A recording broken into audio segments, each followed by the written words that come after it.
জনতা bank এই গত ২৪-এর ৫ই আগস্টের পট পরিবর্তনের পরবর্তী সময়ে যে প্রকৃত চিত্র উন্মোচিত হয়েছে, যে ক্ষত চিহ্নিত হয়েছে, সেই ক্ষতে সবচেয়ে ক্ষত বিক্ষত অবস্থায় পাওয়া গেছে সরকারি ব্যাংকগুলোর মধ্যে জনতা ব্যাংকে।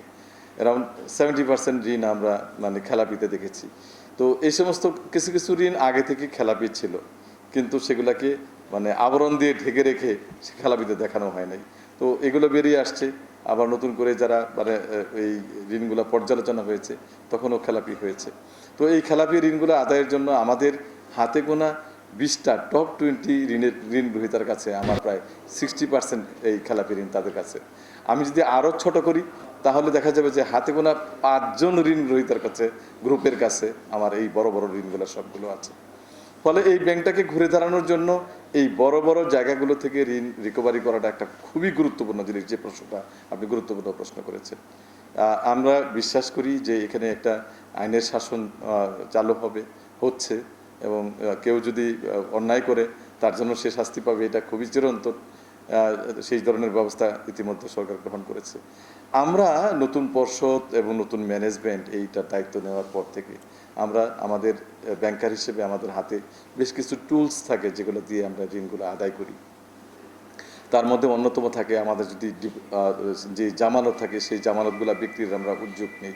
ইতিমধ্যে যে আপনি জানেন, বড় বড় যে সমস্ত ঋণ গ্রহীতার কথা বললেন, এই প্রত্যেকের এই সম্পত্তি বিক্রয়ের জন্য আমরা পত্রপত্রিকায় নিলাম বিজ্ঞপ্তি দিয়েছি, নিলামে উঠেছে বড় বড়, যারা যে কোনোদিন কল্পনা করতে পারে নাই, তাদের কিন্তু আমরা সেই নিলামের আওতায় এনেছি।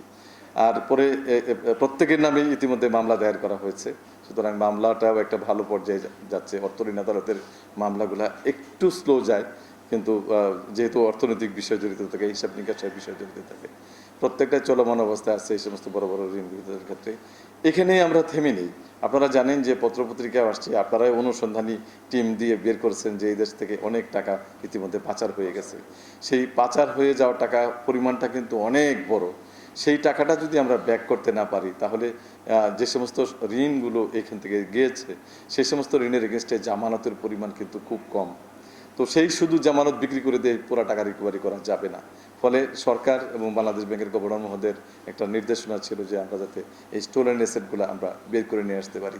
বাজেট উত্তর বক্তব্যে আমাদের মাননীয় গভর্নর মহোদয় এই জিনিসটাকে পরিষ্কার করেছেন। তো ইতিমধ্যে আমরা বেশ কয়েকটা প্রায় 11টা বিদেশি ল ফার্মের সাথে, যারা বিশ্ববিখ্যাত ভাবে সমাদৃত এই সমস্ত টাকা রিকভারির ক্ষেত্রে, টাকা আদায়ের ক্ষেত্রে, উদ্ধার করার ক্ষেত্রে, তাদের সাথে আমরা এনডিএ করেছি। এনডিএ করে তাদের সাথে আমাদের এই জিনিসগুলো এগোচ্ছে। এবং আশার বাণী হলো, আমি হয়তো নাম বলতে পারবো না, ইতিমধ্যে 2টা দেশে কিছু সম্পত্তি ট্রেস করা হয়েছে এবং জব্দ করা হয়েছে। তো এইটা একটা লম্বা প্রক্রিয়া। এই প্রক্রিয়ায় বিদেশ থেকে টাকাটা ব্যাক করবে। যেহেতু জনতা ব্যাংক থেকে সবচেয়ে বেশি গেছে, টাকাটা যখন ব্যাক করবে, তখন জনতা ব্যাংকই সবচেয়ে বেশি পাবে, এটাই স্বাভাবিক। এবং সেই সময় আশা করি এই ব্যাংকটার অবস্থার আরও উন্নতি হবে।